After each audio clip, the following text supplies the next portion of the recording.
Arteta! What a strike! What a screamer! And a fantastic goal! Arsenal back in it! And here's Lipa, lines it up, finds the net. Arsenal are in front. The good news is that VAR was implemented to even out the game. The bad news is that Mike Dean is all the VAR referees. This is the Arsenal Vision post-match podcast. My name is Elliot Smith, you can block me on Twitter, Yankee Gunner. That's right, look, VAR was designed to even out the game, make everything equitable. The problem is they cloned Mike Dean, and now he's all of the VAR referees. And so it gives him the chance to screw Arsenal every single possible moment. Look, it's very simple. If you go in with a straight leg, it is a red card.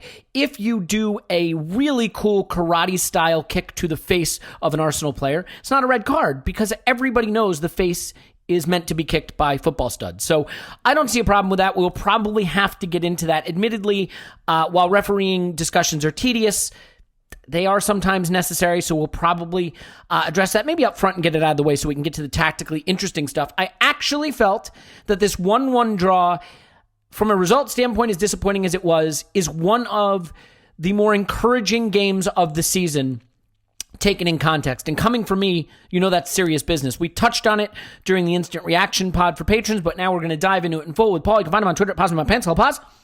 Woo-hoo. And Tim, you can find him on Twitter at Stoberto. Hello, Tim. Hello there. And Clive, you can find him on Twitter at ClivePAFC. Hello, Clive. Hello.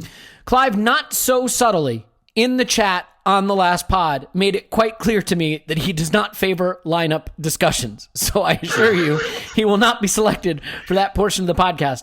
But Clive, I will select you for a portion of the podcast that you don't like down the line. I'll figure out what that is. Paul, I'll let you do the refereeing stuff. I know Tim doesn't care for it. So just really quickly, let's get this out of the way. I feel that Eddie Nketiah's red card was a red card. My biggest issue with refereeing is not that it is biased in the sense that we get calls that we shouldn't get. I think that's a red card. My biggest issue is consistency, and whether it was what's his name down the knee of Lacazette in the Brighton game, who was I want to say Mwamba, but that's not right. Why can't I think of his name? The guy who was following Mopé or something. Well, Mopé was the one on Leno.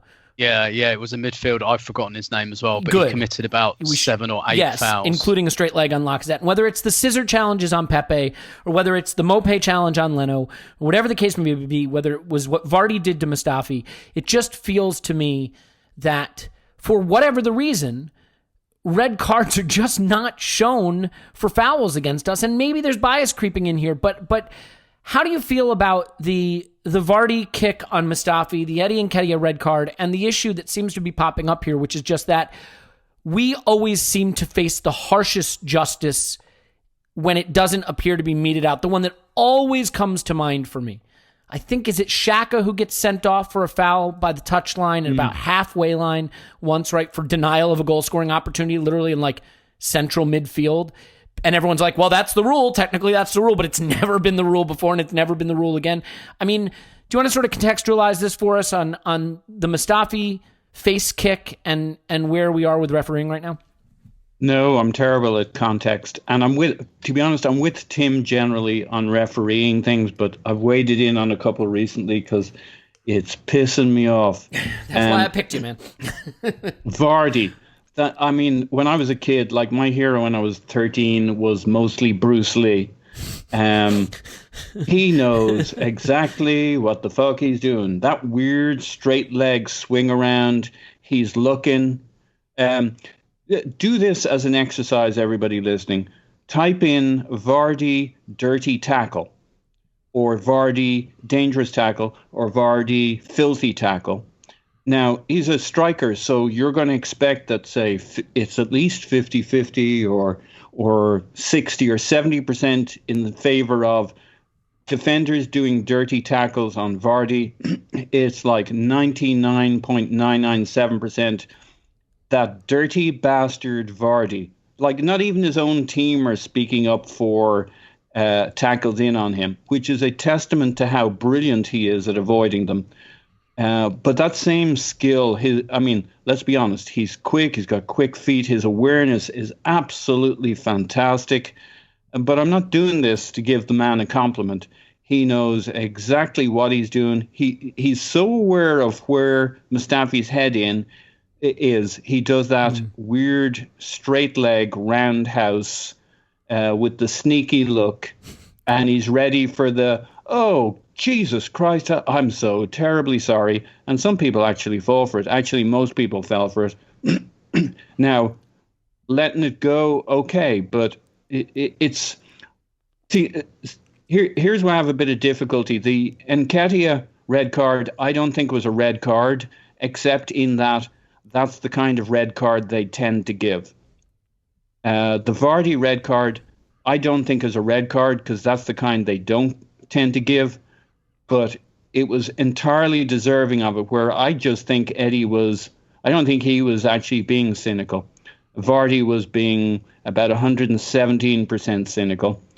The referees are mugs again. I hope the Nketiah thing is reviewed and that they trim it down to one. I'll say this about Nketiah. It was naive, and he's a smart boy, I think, and he'll learn quickly. Will it cost us going forward? Maybe, but it may just force Arteta into playing him through the middle, which is not the worst thing I've ever heard of personally. Him, you mean Aubameyang? Sorry, yeah, Aubameyang, yeah. Getting him played through the middle. That would not it's be kind the of funny worst that you thing don't ever. even need to name the player, and we just sort of know what you mean. Yeah. I mean, I'm kind of pissed off that you pulled me up on it, Elliot. Everybody knew. They knew. Yeah, but it's my brand, dude. It's what I got to do. Yeah. So anyway, there's where I'm going with it. I could talk longer, but you got the gist of it. I know you can, but I appreciate you not. My main summary is I get the decisions, because those are the kinds of decisions they tend to give, but it's wrong. I want the Nketiah one to be a red card because we have been bleeding on and on that intent doesn't matter. And we've wanted red cards given for players badly fouling our players, where intent is brought up, and we've always said intent doesn't matter. The irony of the Vardy one is there is a much clearer suggestion of intent because he takes that snide look over his shoulder before doing it. And I can understand why in live action the ref doesn't give it, because it happens quickly and you think, oh, it's just a swinging leg. But this is the whole point of VAR. VAR was used to correct the oversight and correctly, in my view, send Eddie Nketiah off. We have VAR and we have replays, and on replay there is no conclusion you can come to apart from the conclusion that Vardy looks over his shoulder and makes an unnatural movement with his leg. Do I think he wants to catch Mustafi in the face? I don't. Do I think he wants to leave a little something on him? I do. And, it's just unfair. Clive, let me ask you a question about this a little differently, though, and then we can get into the actual football, which I actually am excited to discuss because I thought the first half was maybe our best under Arteta. But one thing that Arteta did in this post-match that he did not do post-Brighton, and I think it is a step forward for him as a leader and a coach. Post-Brighton, he was very clear to downplay refereeing decisions, to let Mopé off the hook. And in this game, he was much angrier, and he came out with some fiery comments saying that Vardy should have been sent off. And I think he's getting it right there. I think reading the room, we played well. What was that? Go Mickey. Go Mickey, exactly. So, Clive, how do you feel about Arteta taking a different stance in this game about addressing the incidents in the match, calling for Vardy to have been red carded, and maybe circling the wagons a little more to create that sense of injustice and that sense of sort of banding together and us against them and that siege mentality? I think it was really good that he questioned it, because I think it's too easy to victimise Arsenal, and has been for a long time. I think even though David Luiz is a bit stupid sometimes when he's trying to tap someone on the shoulder from behind, you could debate even one of those was a red card or not. You could debate that somebody was running around, so it wasn't really a clear goal scoring opportunity, or he wasn't the last man. But the benefit of doubt doesn't seem to go our way. In this one, for example, all you could accuse Eddie of was a lack of spatial awareness. And what you could accuse Vardy of was he absolutely is spatially aware and knows exactly what he's doing with his limbs and his body, and knows exactly what he's trying to do. He's trying to intimidate the man that's been marking him all night, the man who's been detailed to run into his space on. And the fact that Mustafi was doing so well against him, he thought he'd smash him up a bit. And when you know football, you know that's exactly what he was doing. And in the end, he got away with it because he got his half yard off him and tapped in a goal. from a player that had been kicked about a bit battered and bruised. And so I do feel there needs to be a level of, we always reach into VAR, we always reach into this, but there needs to be a level of understanding of what's going on the football pitch and the element of combat and what it actually means. I think Arteta needs to stand up for this club, and he has done. I think he needs to change our perception. We were talking last night off mic about, I've always felt Arsenal have been deemed as almost like the 21st club. We're the foreign club. We're the first club to really have a significant foreign manager. First club to have 11 foreign players on the pitch. It's almost as though we're the ones bringing in a different game, and we're referees slightly different due to the types of players they've had in the past. When we stood up for ourselves, we got punished. When we don't stand up for ourselves, we're weak as piss. You see what I mean? And we can be bullied.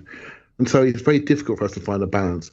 I think part of Arteta's perception and culture change, he needs to do exactly what he started to do last night and say, oh yeah, hold on a minute here. You need to be looking at things equally and fairly.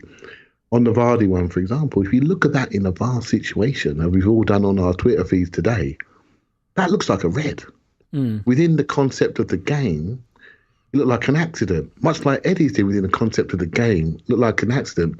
When you slowed it down, you went, that could be a red. It's a VAR red. But we don't deem Vardy, because of his skill and his experience, that to be one to even be viewed by VAR. I'm not sure if he was, but I never saw any replays coming up. So that tells you there's a lack of understanding there. But from Arteta's point of view, Elliot, I think it's time to stand up and start treating us the same as other people. That's not an Arsenal fan talking. I think we said. I mean, it is an Arsenal fan talking. I mean, you are an Arsenal fan. Yeah, right? Please tell me you're an Arsenal fan. Not just from an Arsenal perspective. Right, yeah. I do feel, I just think, I did see something the other week about the amount of fouls we've conceded, and so the amount of fouls we've had, the amount of yellows and reds we've had against us. I think we had like the 14th most fouls or something like that, but we've got by far the most yellows and we've got the most reds. And I heard Andrew say today that we're bottom of the disciplinary table. And this is an Arsenal team. We question our heart, we question our physicality, we question our engagement in challenges. Yet we're sitting at the bottom of the disciplinary table, and that doesn't add up to me. Because we're dirty bastards. I would settle for that if that were true. And unfortunately, I have a different conclusion. And I think it starts with a coach, too. I think being nice as a team flows from the top, and being bastards from the team flows from the top. And maybe we need to be a bit more bastardy. And I think Arteta picking on the refs and making us feel like we are, they're out to get us, like we're the victims here, and creating that siege mentality, I think that can work. I think you can lean into it too much, but I certainly don't think we're at that end of the spectrum. So I'm glad he's doing it, and I'm glad he flagged it up. I assume, Tim, you're fine moving on from. Oh wait, before I get to you, Tim, I have to let Paul talk again. Go ahead, Paul. Add 15 seconds. Hang on. Let me start the timer. Okay, go. Yeah. Arteta was a narky little bastard himself. Plenty cynical. He's from Moyes' side of the house there, did well at Celtic, plenty of niggle there. Barca cynicism will be okay. It was Rangers. Sorry. Yeah, I can't Rangers. let you say that, man. Otherwise there'd be trouble. Yeah. And PSG before that, Clive. But anyway, plenty of niggle, plenty of cynicism. Will be okay. He'll change that bit of the culture, which we need changing. Well done. 15 seconds. You hit it on the mark. Okay. By the way, it was Basuma in the Brighton game who had 37 tackles and no cards. It's not actually the stat, but it felt like it. So, Tim, I assume you're fine moving on from the refereeing debate, because I know it's not your favorite part of the discourse. So let's talk about the performance in the first half, and I thought it was scintillating. And you look at the lineup, Pepe not able to start again, and as someone who has had a baby twice, actually I've not had a baby at all. My wife has had a baby twice, but even as the man in that relationship, even Debatable. as the debate, that's also open for debate. The accuracy of that statement. We heard you talking to your calf just before. Yeah, I was also going to say, even as the father in that situation, that's also open for debate. It's unclear. So let's just say, as someone who was adjacent to that experience, you're not getting a lot of sleep, and I can understand why he wouldn't want to start or be able to start. But it meant that Lacazette kept his place. Kolasinac started in the back three. And what happened was something I would not have expected, which is we played some scintillating football, pressing brilliantly, direct progressive passes, and creating chances by what we've been doing, overloading the wings, but doing it, I think, a little more dynamically than we have before. And all of it started and flowed through Dani Ceballos. So do you want to sort of highlight his performance and how the performance he provided was really the trigger for us to put on a real show of some excellent football in the first half? Yeah, absolutely. I mean, first of all, I think there's some soft factor considerations here that his tail's up. He's trying passes he wasn't trying, and I've caned him a few times, particularly the Brighton game where I felt that he was just really unadventurous in his passing. It was all sideways. It was all five-a-side nudge and run stuff, whereas this time he was really, and to be fair, I think he did it against Norwich as well in the last home game. Like, he's just, the adventurousness of his passing has been going up. I also think that's just down to Arsenal kind of fixing the right-hand side a little bit. In recent weeks, we had that really obvious left-sided bias, and in recent weeks, we've brought in either Cedric or we've liberated Bellerin. Basically, we've set the right wing-back free, which gives us a little bit more in that area. And against Norwich, we had Reece Nelson kind of dropping back into the midfield a little bit, like what we've been doing.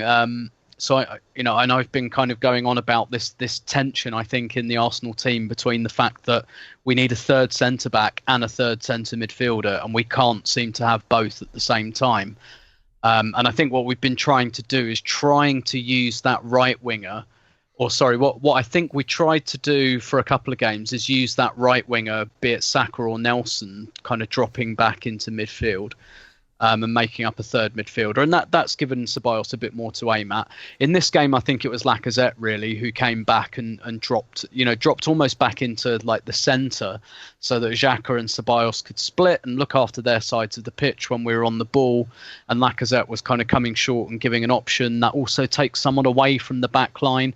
And all of a sudden, I think Ceballos has got a few more targets to hit, and there's as much as I on the instant reaction pod, and I stand by what I said about Lacazette really, but in that he played well but he was a good player but not a good striker for us in that game, and I think that's been a theme really of late.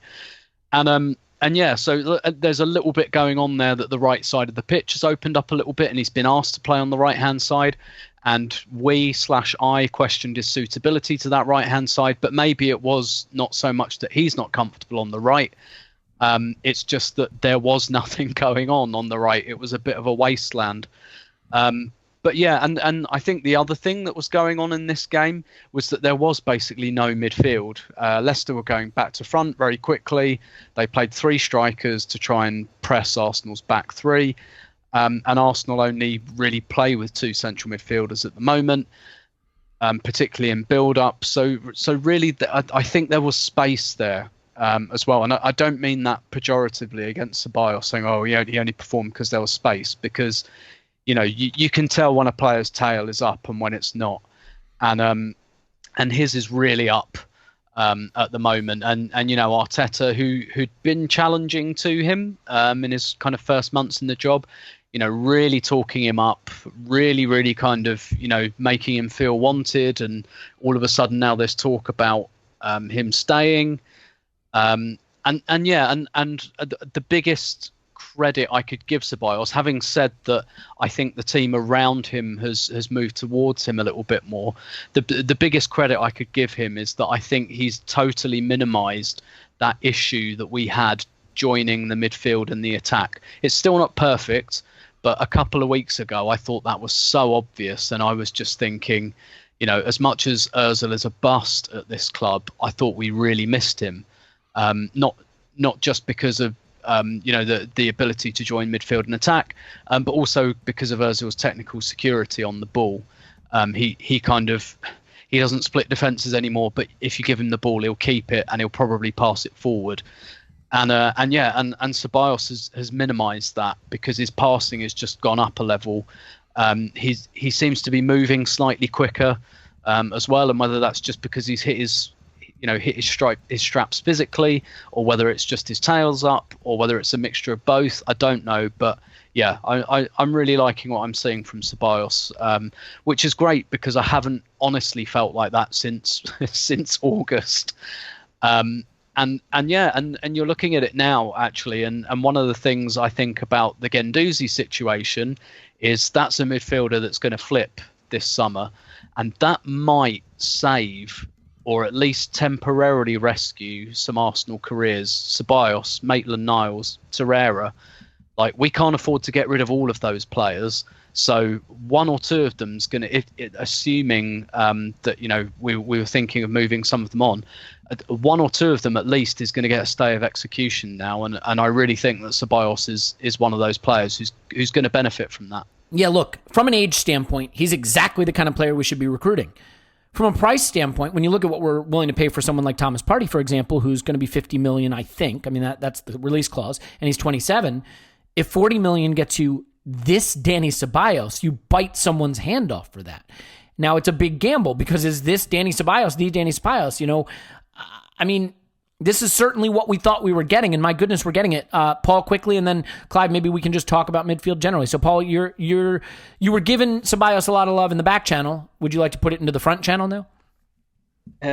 Yeah, but I won't bother. I think people know I'm a Dani fan given the opportunity. Obviously, every one of our midfielders, when they play well, demonstrate the strengths, but also we know they give a dilemma on the other side. They all have this significant weakness, but that's for Clive's section. Dani, if you look at the bench cam from the last game, Saka's goal, it's really interesting because Dani is off the pitch, basically. He's right by the touchline talking to Arteta mid-game. All this Arteta shouting at Dani, all this kind of thing. He's been using Dani as his conduit onto the pitch for some time now, and it's slowly been building. And I think we're starting to see that paying off now. Dani's an accelerator. I like him more on the left than the right, but Xhaka's there. That's okay. You know, there's some debate now as Ceballos comes up the curve, what that means for Xhaka, even in this game. And I like the way they both weren't. They're generous enough that they don't hog the spotlight. So, hey, Ceballos is on form. He's feeling it. He's pinging it around. He's accelerating the game. I thought Xhaka was really good by playing. In this case, he was the backing singer. I thought he did a really good job. As a pairing, they've clicked in a way not really any pairing. Now it's early days. We'll see. It was interesting that Leicester were 3-4-3, we were 3-4-3, so maybe against a different lineup it doesn't look as great as this, but these guys really shined. I think the other big factors in our midfield dominance to some extent is you had the front three connecting in a way we haven't seen our front three connect so far. All the debate last time around Saka on the right, I guess my whole big brilliant point was it's an investment in Saka. He's just too good not to be good on the right as a cut-in winger as well. It wasn't really a football point, just a kind of the guy's just too talented. He sees things too well. Well, it's like the inverse of the Aubameyang situation, right? Like he's too good. Yeah. He thrives on the left even if it's not what he's really made to do. Yeah. So it's an inverse in that he's just so exceptionally talented. Yeah. He can just do what you ask him to. And he sees space and he understands and he gets into positions and that's what Dani needed on that side, and that's been a big deal. And finally, to Tim's point on do you want an extra centre back or extra midfielder? And what we were doing a little bit, I'm not saying we've solved that problem. What we were doing in this little bit is we got back to cheating up the left side, so that Kolasinac is kind of, if you look between him and Mustafi, he's the guy who's cheating upfield. And yes, his passing isn't brilliant, but then he's learning kind of a new role. Maybe it'll get a little better. But it certainly helped with him and Tierney on that side, which got us kind of an extra little bit of midfield from that side. Bellerin cheating up the right side and cutting inside. So it'll be interesting to see this against another team. But man, that was the first time you thought, holy shit. And the interesting thing is Leicester had more possession. We were at home, and yet we were not quite Leicestering Leicester, but we kind of let them have a little bit more and played to it. And that first half, holy fuck, I wouldn't mind seeing a whole bunch of that more. Yeah, I will say that like there's a lot of things from the first half I'd like to see more. And the thing about the Ceballos performance is the range of it. You know, I think we have a lot of yeah. So it was supposed to be Clive's turn in the rotation, and Paul just wanted to add a little bit onto the Dani Ceballos thing and assured me that it would be a nice short little coda to what Tim had added, and then we'd move on to Clive. And yeah, well, you know, these are the pod dynamics. He's been ribbing me in the back channel while we're talking. While we're recording. But you know, I think we have a lot of specialist midfielders, or have over time, whether it's Torreira or Francis Coquelin, or whether it's Xhaka who can sit deep and distribute. What Ceballos did, you know, Mesut Ozil, whether you think he's any good at all anymore, he's kind of a specialist. But Ceballos showed so much range, whether it was the through ball to Saka for the goal. There was one point where he's deep in midfield, and without even looking up, he pings a cross-field ball all the way up to the left wing to Tierney in space. That was just insane. He was tracking back and taking the ball off people. He was showing the ability to dribble past a guy and wriggle out of trouble under pressure. It was a complete performance, and I think, Clive, our midfield has had some specialists. To do this. The three at the back tends to cover their weaknesses defensively. Sorry, Clive. Well said, Paul, and comprehensively covered. I might add. Hi, Clive. How you been, buddy? Yeah, cool. Good, cool, hanging out. Look, I would say that this Dani Ceballos performance is super impressive because of its quality and its range, and it also, to me, highlights maybe some of the ways that the midfield has been lacking because these specialists have had such clear vulnerabilities. This Xhaka performance is interesting to me because in this setup, he was pushing higher up the pitch. And while we saw Xhaka do some of the good Xhaka stuff, I think when he's up there, you do see the limitations. There were times when he'd get it and you'd see a runner ahead, you'd see an option, and it's that extra touch to turn that Ceballos doesn't need that I think lets him down sometimes. So, I mean, how do you look at this midfield pairing, and do you see Xhaka as the right foil for what Ceballos is providing, or do you think it highlights some of his shortcomings? Sorry to prick the balloons a little bit, but I don't see these two as the future of Arsenal. If anyone's the future, more of the future, funny enough, it's more Ceballos actually. And I'm not sure if I see Ceballos as a conduit. I see him as probably the closest player to how Mikel Arteta used to play. Very much a player that. So if you're a coach and you used to play that position, you have a feeling and maybe a bit of love for him to help him because you know exactly what he's trying to do. He was fairly one pace, played behind the ball mostly, and I did see Arteta at Rangers many times when he was number 10, but he still facilitated when he was at Rangers.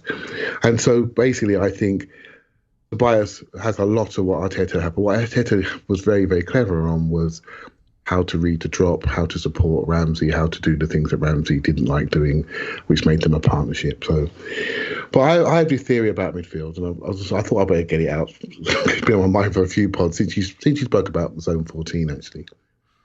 And football's changing, right? So we all know about the 5 channels, and we all know about the 2-3 or the 3-2. But really, it's 5 in, 5 up. That's what's really happening.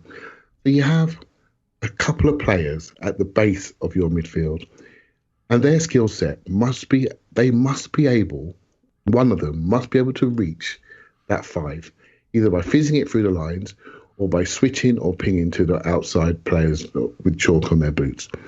So connectivity is different now. We used to play up for another layer in midfield, up to an Ozil or a Mkhitaryan or an Iwobi. They turn around and they give it to 2 more people higher up. But now it's literally 5 in, 5 up.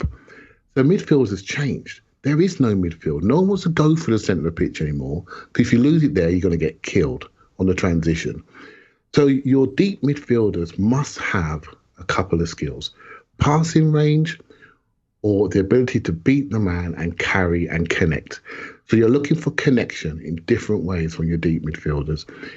And so everyone's turning into midfielder now. So the reason why I like Cedric, his ability to receive the ball like a midfielder. Maitland-Niles like a midfielder. Tierney like a midfielder.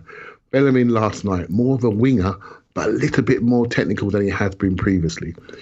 And so the Ozil days, when people just stood in that line, I think it's over, mate. I think it's over. It's all about filling the 5 channels.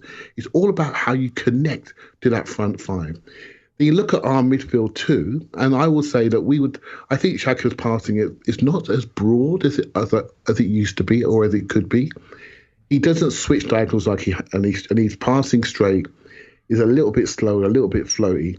And the thing about Ceballos I loved more than anything last night wasn't so much the passing, because we know he can pass, but on the through ball for Saka, it was how he beat his man to create the lane. And that's what we don't do. If you look at Torreira, he doesn't beat his man to create a lane. You look at Xhaka, we know what happens when he has to beat his man to create a lane. Guendouzi does it, but his passing is short and he has too many touches. But what Ceballos did last night is the modern midfielder. Zip it, shake, bake, ping it, or ping it first time, or switch, or get it through, fizz it through to the front five. You're trying to pin people back. So they're your connectors. And they've got to be able to cover ground, and they've got to be able to connect.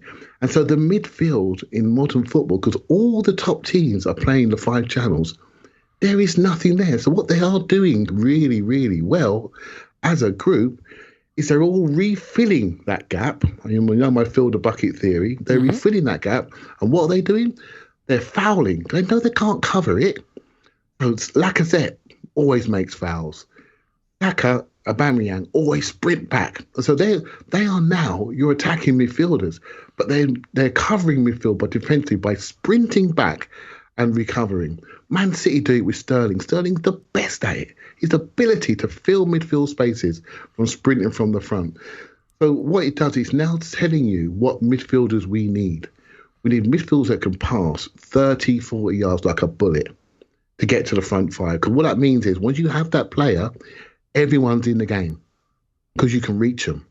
When you haven't got the ability to switch and ping it that way, then people are going to say, you know what, we're going to press onto you. And that's what's happened to us a lot. Our ability in lower spaces of the team is not great. And I saw something on Twitter the other day. I saw it somewhere. And I just thought, that's it. That just adds to what I was thinking.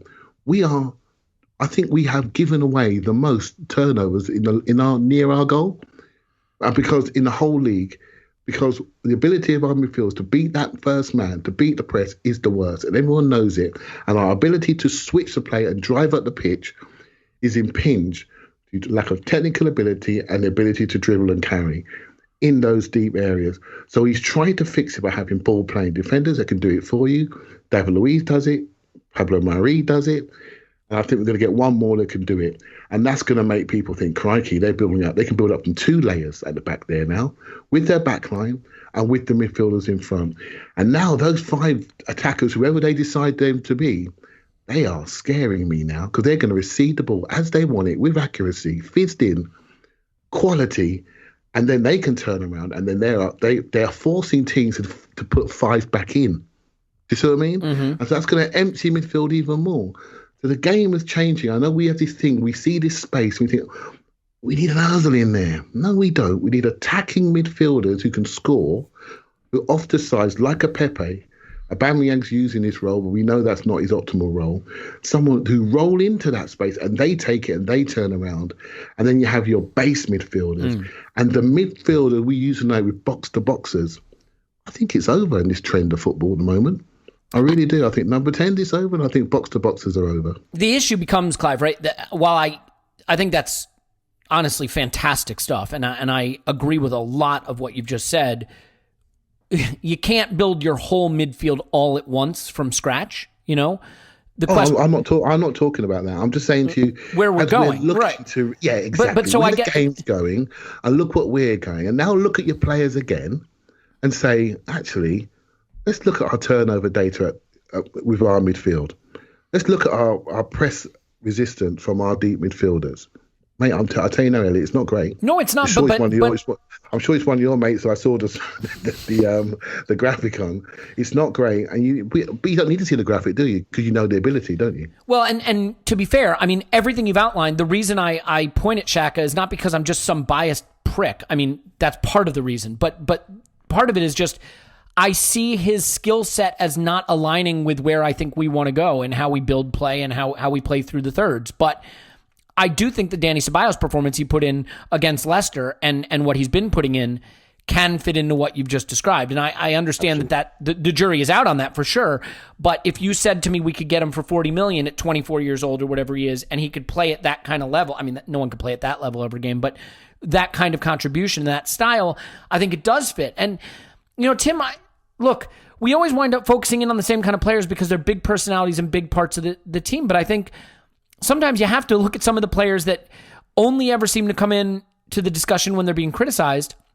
And one of them is Kolasinac, and I thought this was a great game for him. And, to Clive's point, I think the midfield has to be reshaped, but right now, those wide center backs are sort of forming a midfield behind the central midfielders in a way. And I thought one of the things that was so great to see in this game was the way we pressed and won the ball back. Now, admittedly, they had some weak players in there. I mean, Bennett and Justin, I don't think play for them regularly. They didn't have Madison or Chilwell, but they couldn't really play the ball out from the back when we pressed. And a lot of the reason was Mustafi and Kolasinac pressing up really well and making good choices about when to press and when not to.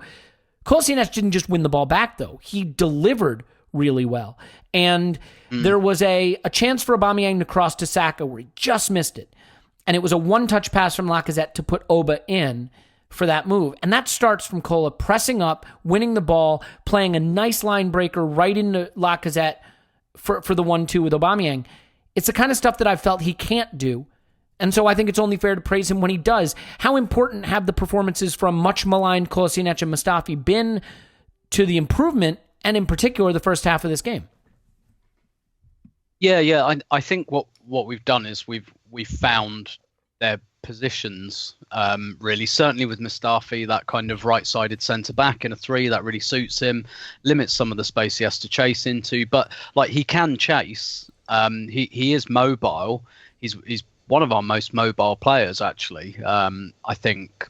But it's just sometimes his judgment has been a little bit off. But we've narrowed the space, and actually one of the things he was really good at when he first arrived, which totally went to shit, I think, is his distribution. That is one of the reasons, apparently, we paid so much money for him, because he had this reputation for, fizzing the ball out from the back. And I think he did that at first, and I think he kind of stopped doing it. And I don't know why exactly that was. But, just passing off from that right-hand side, he's been very good, and it means that we've got more than just, under Emery, it was very much give it to David Luiz and he'll try and punt it forward, and you just got that over and over again, and there's a bit more variety. But to come on to Kolasinac, the performance we got from him, this is much more the sort of player we thought we had, probably in his opening few games. And look, I think the kind of the game that Leicester were playing kind of suited him, really, because Leicester were, they were going for a high press, they were being aggressive, and that's kind of, if you want to be aggressive with Kolasinac, then good luck, really, because if he and they they like to hit those channels. We know Iheanacho likes that channel. Vardy, I think it was interesting actually. Vardy went more off to the left in this game, and I know he does get quite a few goals going off the left, but you'd think the right channel would be more natural for him, given that he's right-footed, but. I think this game just really kind of suited him, and that whole getting touch tight thing, and that's how we've defended the last couple of games. That was very much the plan against Wolves, particularly for Traore, but not just Traore. We were forcing their players backwards, and again that suits Mustafi more. He's a touch tight defender. That's what he wants to do. That will also suit Mari. That is what Mari wants to do as well. He's that kind of touch tight defender. So I guess it looks like that's what Arteta's building, and it could be. We asked the question about why Kolasinac is being preferred to Holding, and maybe that's one of the reasons, because he wants touch tight defenders. It'll be interesting when we play Spurs on Sunday, whether we do the same to Kane, because the thing that Spurs do is Kane comes deep a lot now. And you can kind of get inside his shorts and try and get the ball off him and wrap his ankles a bit, and he'll go down and get fouls. But it's they spin Son in behind, from the left-hand side. And so, yeah, I don't know whether this is like a model for our defending going forward, whether it was just we felt that it was the way to deal with this game. But Kolasinac was really, really good. And I think, like you said, the thing that was most pleasing is, like, if he gets his positioning right, I don't think he's a bad one-on-one defender at all. I think it's just more his positioning, and sometimes he goes to sleep. But if you actually go one-on-one against him, I mean, you need a taxi to get round him in the first place, to be honest. But it was the technical part, it was the passing, and that is something that I've not seen before. Like, with Mustafi, I've seen it, and then I've seen it go, and now I've seen it come back again. I've never seen it with Kolasinac before. So, hopefully this isn't just a one-off, and this is actually something to build on. And I think you're absolutely right. I think he deserves every credit, because I can't really think of anything Leicester did down that side. I mean, maybe the cross for the goal comes from that area, but I don't think that's on him, really. So it was one of his best performances for Arsenal, I thought. Yeah, and I the one thing that I think happens sometimes when you criticize a player multiple times, people stop thinking it's analysis and start thinking it's agenda, which is unfortunate, because sometimes the way a player plays, you just see the things they don't get right. Sometimes you only see the things they do get right. And that's, we all look at football a little differently. Kolasinac deserves credit for this performance. Paul, you wanted to add, but you did not say briefly this time. So feel free to expand on this as much as you want for as long as you like. 15 seconds. Perfect. Start the clock. All I want to say is, what you see with the three we have, and why I think it addresses some issues, is Mustafi and Kolasinac charging forward 10 yards into midfield, nipping the ball away or kneeing somebody up the arse and dropping back. Luiz sitting, and it brings out the best in all those three players. That's what they most naturally can and should be doing. Very proactive, very front-footed from those two guys, and you just see it. They rack up the stats. They rack. At the last game, there was a debate about whether Kola was good or bad or whatever, and I liked what I was seeing in terms of the trend, even though I didn't think it was perfect and his passing was shit. But his numbers were high. Why were his numbers high? Because him and Mustafi both had high numbers: headers, tackles, interceptions, etc. And they're nipping into midfield to nip things in the bud, and to provide that extra defensive level alongside Xhaka, who's a little immobile, and Ceballos, who's a little small. And that's where I think you're getting this cheating that's really helping midfield out. Sorry, that wasn't 15 seconds. No, that's fine. Well, I'll stick with you for a second. I think the way this system works, you do need another player to sort of create a focal point, link up, and we touched on Lacazette, but I want to come back to him for a second, Paul, because I think there are two ways you can look at this performance. So he had the diving header from the amazing Bellerin cross that he didn't get down. He had the swivel and shot that was too close to Schmeichel that was saved. He had an opportunity to put in Saka where he had to take like 3 extra touches and slid it to him a little late. And as I a love result, this question. Yeah, Keep it coming. Yeah, you're rubbing your hands. Yeah. There was another chance he had. What's the other chance? Yeah, he did. Oh gosh, disallowed goal. The disallowed goal where he gets off. He's offside, maybe looking down the line. But here's the irony: if we're going to be fair and consistent, as someone who likes analytics, I have to admit that the way I evaluate a striker performance is not how many goals he scored. I mean, ultimately, that's what you're measured by. But the great strikers, the great players, they get into good positions and they take shots. And my principal argument with Lacazette has been he's not creating chances, he's not taking chances, he's not shooting. Lacazette's shot numbers are down. He's not popping up in dangerous areas. And some of that is because he was asked to drop deeper, get into midfield.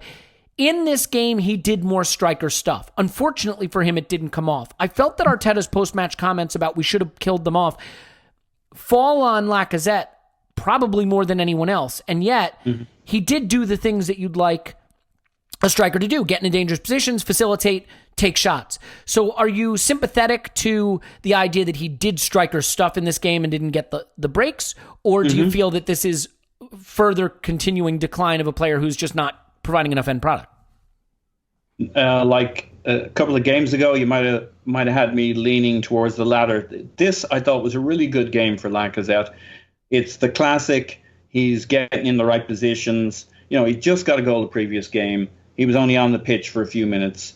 Immediately you see a boost in his perkiness, in his, he's been doing this dropping into midfield and linking up stuff, not particularly to great effect recently. But in this game, the most heartening thing was Aubameyang, Lacazette, and Saka on the right, and the way they weave together. Almost every good movement had them and Ceballos in the mix. And they were just finding each other. They were each other's playmaker and creator. And yeah, it was frustrating that he didn't put those away. The header was it was a really good header, way too high, just where the keeper wanted it. He got loads of contact on it, but he should have hit it into the ground. He got good purchase on it, but didn't do what I wouldn't even say it was confidence. He was just kind of new back into getting these situations, and I think he'll get a little sharper going forward. I also think he needs to wear a smaller outfit, a smaller uniform. He just looks like he's drowning in this thing. You put him in 70s or 80s short, he looks quicker. Some people. This is the analysis people come for, by the way. This is how you grow an audience. Yeah, go for it. It's like those stupid basketball shirts everybody wears. You're not feckin' LeBron James. You're drowning in this bloody thing. And I think his optics are a little off from. Actually, I think he can still perform at a high level. I think he can still be good. He was an important part of how we played, but those front three plus Ceballos were their own playmaker together, because it's not Ceballos who's going to give you the assist. He'll be a pre-assist guy. He'll accelerate the play. Really good game for Lacazette. I think we should hang on in there in the judgments in both directions, but it seemed like progress. Generally it feels like we're beyond Lacazette, we're pushing the toothpaste up the tube in terms of turning possession at the back and up the sides into more interesting combinations, automatisms, people finding each other. And Saka's a really nice addition off the right. He just knows how to connect and use space and find people. And okay. Yeah, that's how we're going to end that.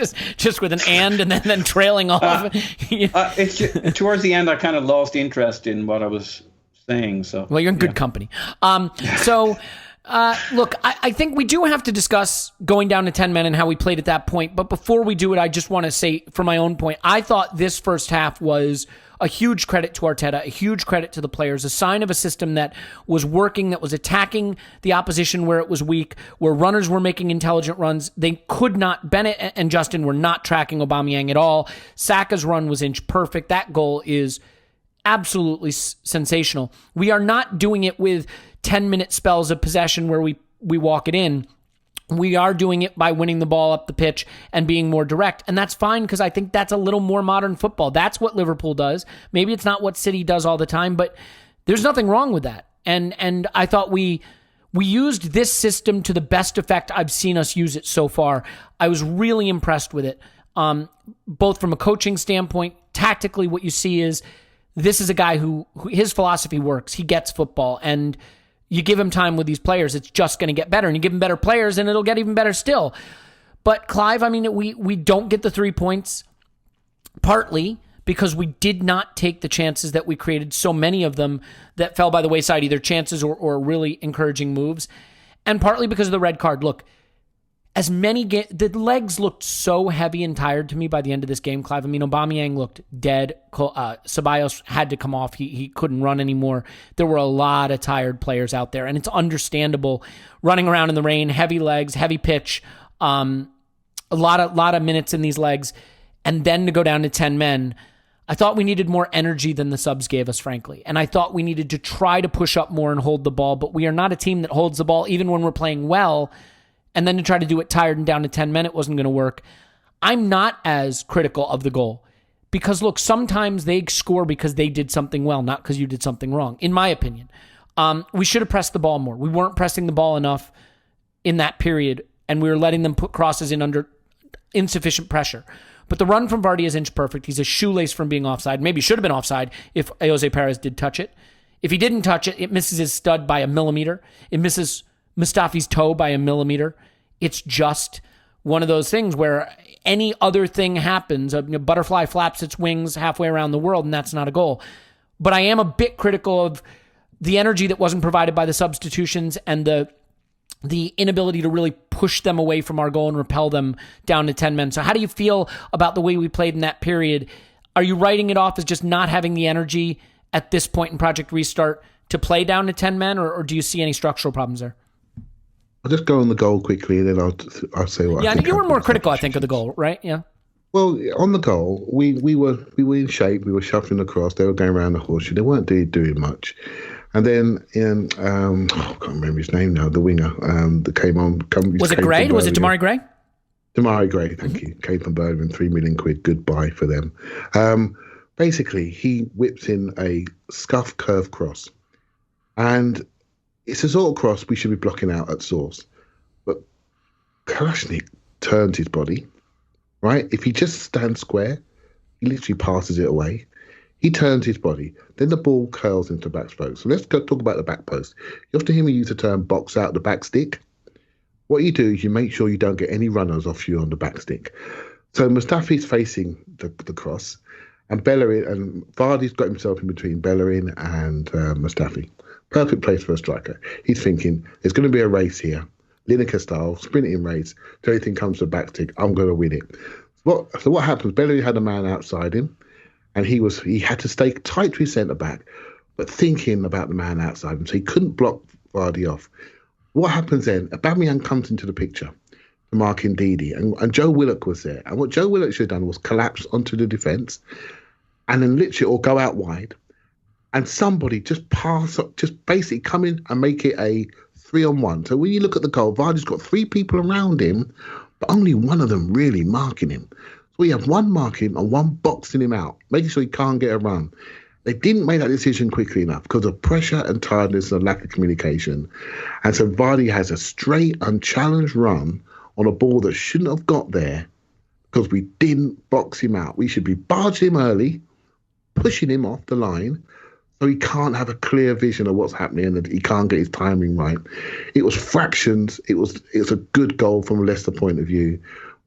Unfortunate from us, but we've got lessons to learn there about passing people on, boxing people out properly, knowing who's taking who. You've got one man that's going to score, it's him. Make sure he can't even move. You stand on his feet, you do everything you can to make sure he can't move. I don't think we were robust enough there. And I felt from Mustafi, he tried his absolute best. I didn't think he had quite the support around him to make sure Vardy, if he did run off him, wouldn't have been allowed to score.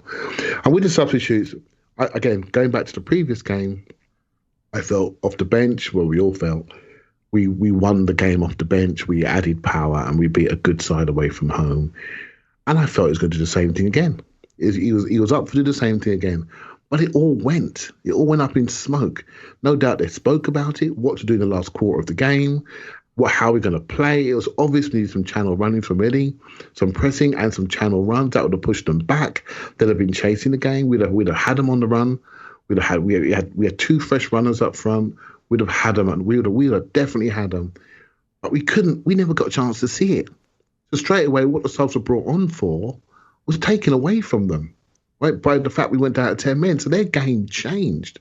And what they brought on for, it's just changed. It just went in a puff of smoke. And so although my eyes told me they did not have the energy, I sort of felt from a bit because the role they had to play completely different.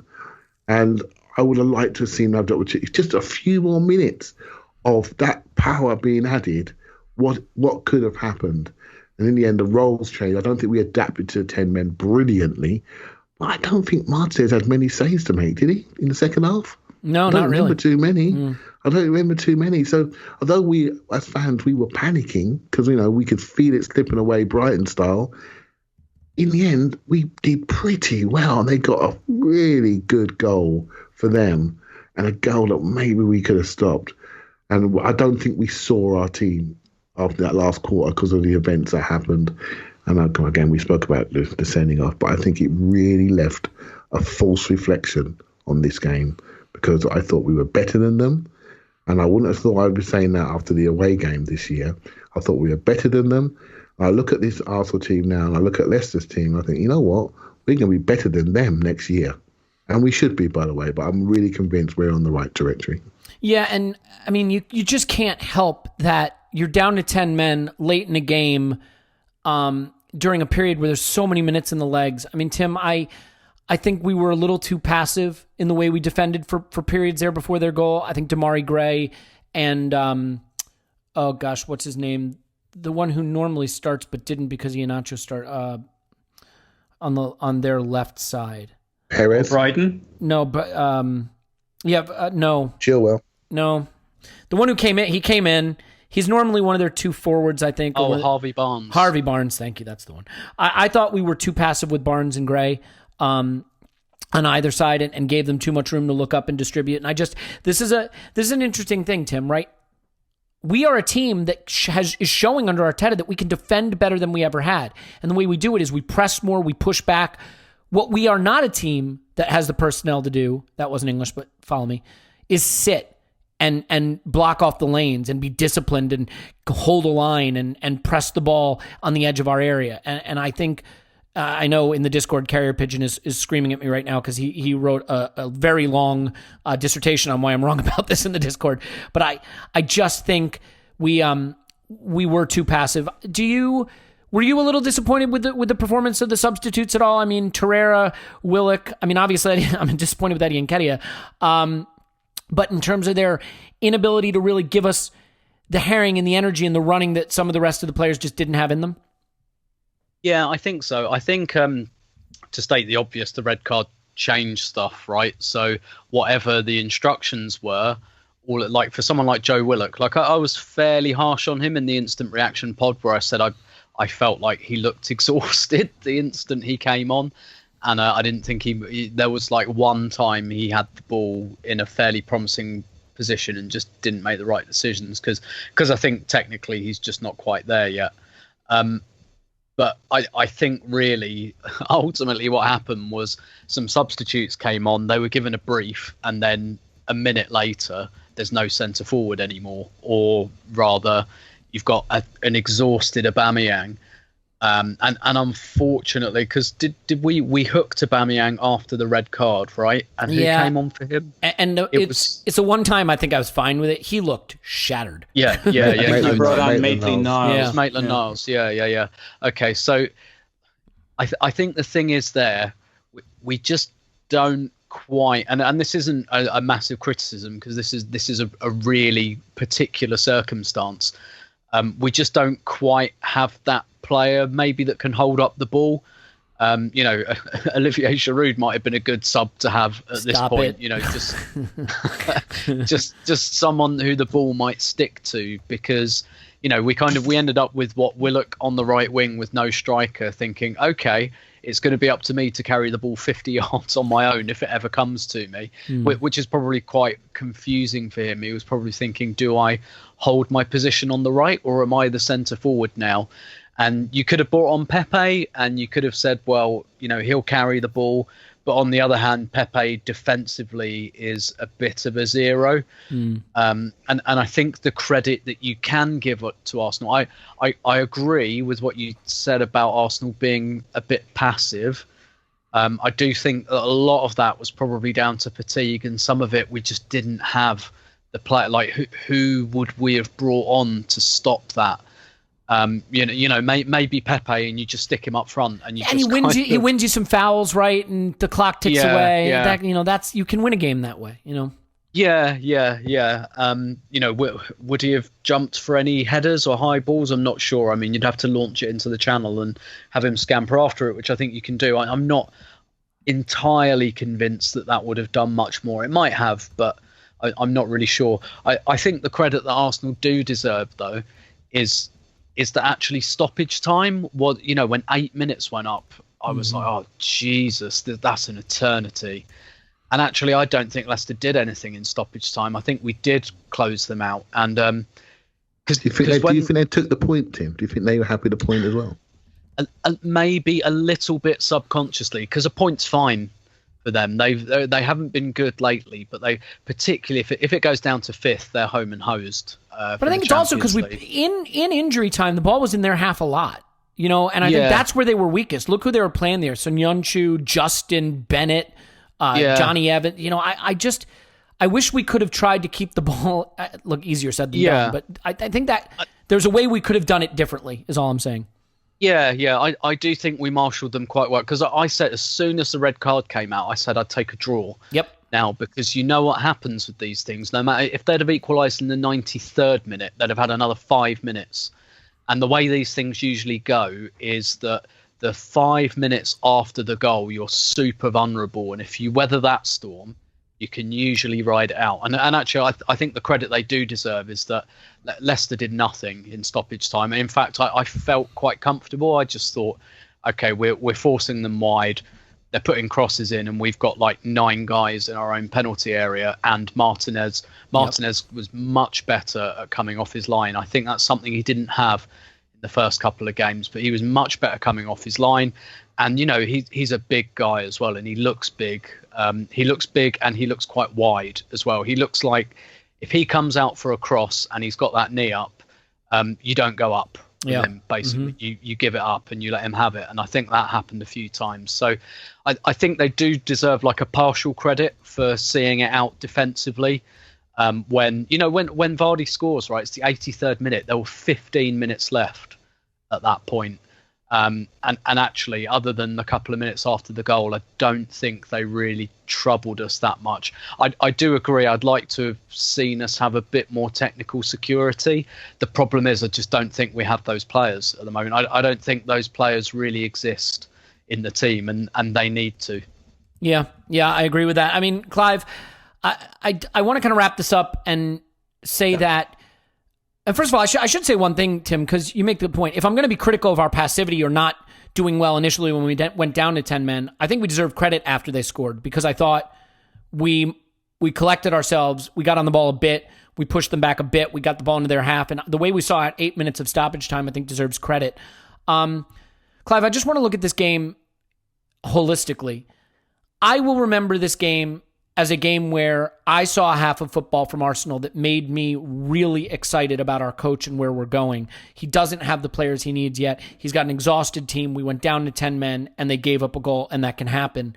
But the way we pressed, the way we were organized, the way we kept them at bay and created chances and moved the ball through the thirds and did get some access to advanced midfield and some central spaces and used the wide overloads. I mean, there was a lot to like about the first half. So for you, when you look back on this game, do you see it as in the moment that they blow up for full time, there's the disappointment of not getting 3 points. But for me, the way I'll remember this game and the way I will contextualize it in the process is that it was an excellent signpost for where we're going under Arteta.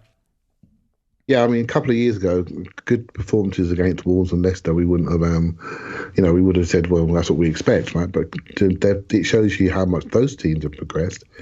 And before these games, we were concerned about them. But my takeaway has been more about how competitive we were. We're talking about Brendan Rodgers paid us compliments. He changed what he does. He changed what he does for us. He was trying to adjust to us. He respects our manager. And from a coaching perspective, I felt Arteta out-coached him. I think he absolutely made Brendan Rodgers' team do exactly what they don't like doing, which is running backwards.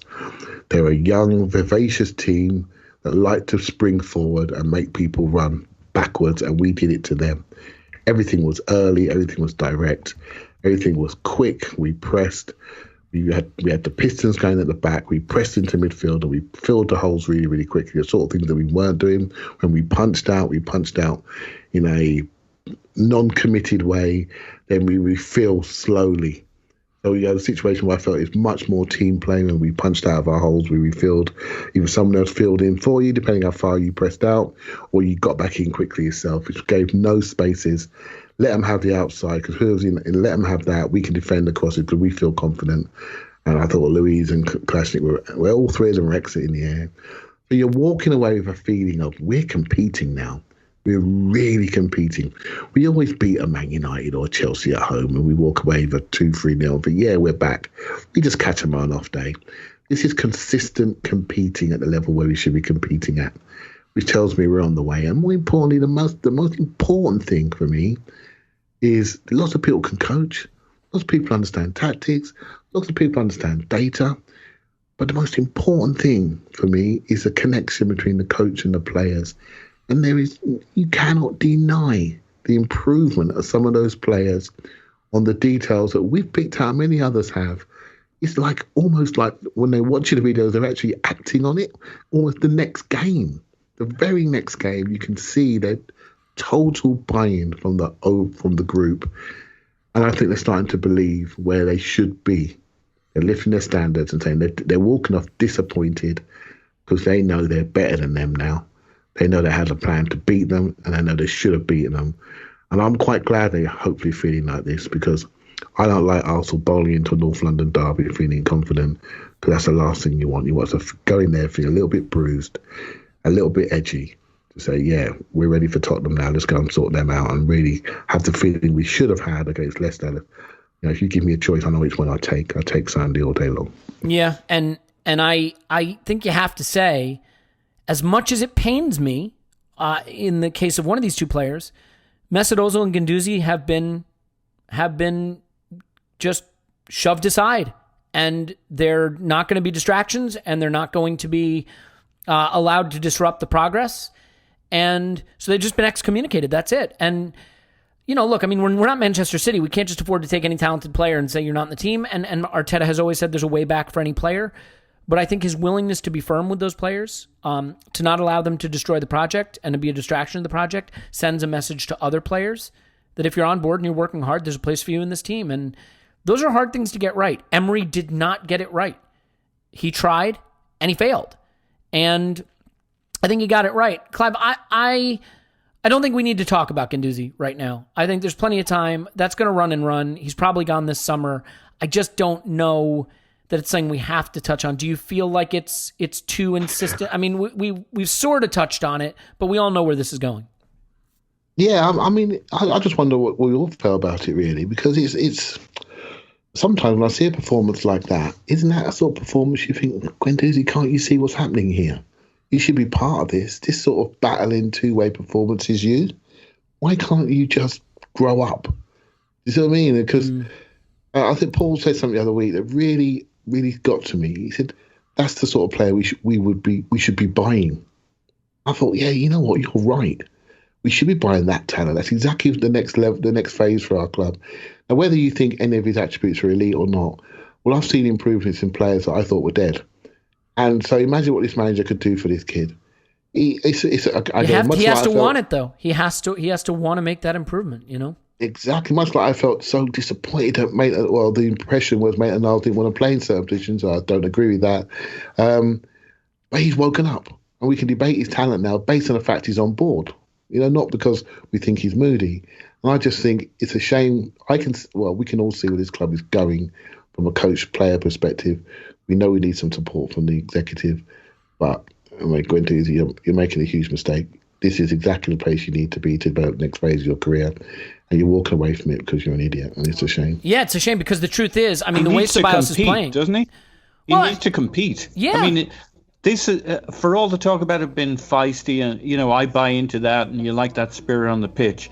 Sorry, a guy his age needs to respond by saying, "All right, I'm going to show you you're wrong on the pitch."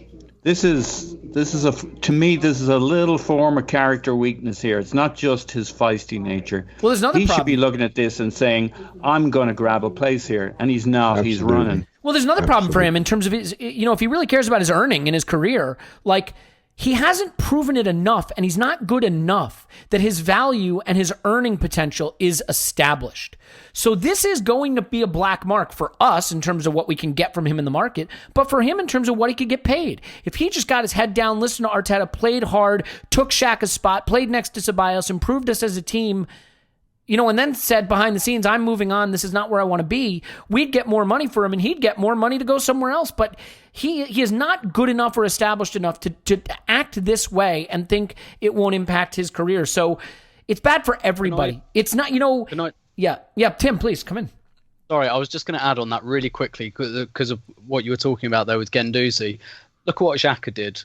Like Xhaka, he did something silly, Amen. right? I still think he did something silly, I'm with you. and he decided he wanted to leave, but he was talked round. Now he's playing well, and one of two things is going to happen eventually for him. He's either going to get a nice move somewhere else, or he's going to get a new contract. Solved. Yeah, and I mean, look, it is the fact that I rate Guendouzi, and if you don't rate Guendouzi, you're going to have a different attitude about this. But what we can all agree is he's handled it terribly. He's handled it terribly. And, you know, if you are an established star in a big league and you've just had it with your coach and had it with your club and you stop playing, you know, if you reach the point Paul Pogba reached at Manchester United, you're going to be fine. You can't do this when you just turned 21 and you've proven nothing. It's crazy. So I think it's bad for everyone all the way around. Clive, it sounds like this Guendouzi conversation that we're not going to have is continuing. Please. Yeah, well, no, I'm glad we had it. Right? I am as well. Yes, it was a good idea. We I'm had glad these you brought it dormant up. feelings, right? And it's just part of elite sport. You have to decide. This is an elite environment. You have to decide how you behave within it. And we can debate his abilities. And trust me, I do, and I will debate them. But when it comes down to it, like all of us, when we go to work, we have to adapt to the environment that we're in. And he has chosen not to adapt to the environment that he's in, not just at Arsenal, but at two other places as far as we're aware. This is a trend. And Arsenal will get their 40 million for him. They will get their money. But I just feel it's a shame, you know, that there's another couple of years of him as an Arsenal player if he had his head on. And we are not going to see that. He may well reach a decent level, and we're going to see that happen somewhere else, or he's going to derail into nothing. And that could easily happen because football is a game that can forget you in a second. Yeah. And I mean, I definitely think his Arsenal career is over. And am I disappointed about it? Yeah, but my disappointment isn't with the club or with Arteta. It is with him, because I think this is on him now. The reason I feel confident saying that, you guys, is because I look at the other players who had problems at the club and they found a way back with Arteta. So we know Arteta is willing to give you a way back. There hasn't been one for Guendouzi, and I have to assume it's because he's not doing what he's been asked. So I think we can leave it there. Tim, just super, super quick, we're going to do a preview pod for patrons, so I don't want to get all the way into it. But the derby is coming up. I think whether or not there's a St. Totteringham's Day will come down to whether or not there's a winner in this game. If there's a draw, then it'll go on. But I think if there's a winner in this game, that may determine it.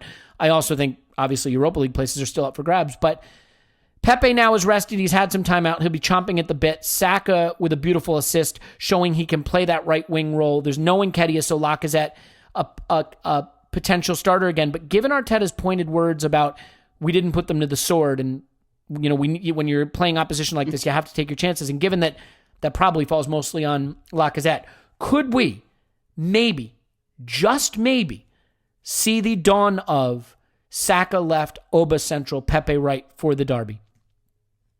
Yeah, I hope so. Let me wrap it up in one very simple sentence. Who are Arsenal's best three end product players at the moment? The three I named. I thought you were going to argue him just for the sake of it. Yeah, I'm with you, Clive. Sounds like a front three, doesn't it? And I think it has a balance as well, because Saka can go out wide, go on the touchline. Pepe can kind of come infield and do his inside forward bit. I think Aubameyang's played centre forward before, not sure. He might have done that with some distinction. I get that Aubameyang doesn't do what Lacazette and Nketiah do necessarily. I do think he closes down. He does some better hold up play than we give him credit for, my man. Yeah. He's not. He's good at that kind of first time pass, or that kind of pass round the corner. It doesn't always come off. Like usually the ball doesn't stick to him, and he kind of doesn't want it to. But look, that's kind of fine.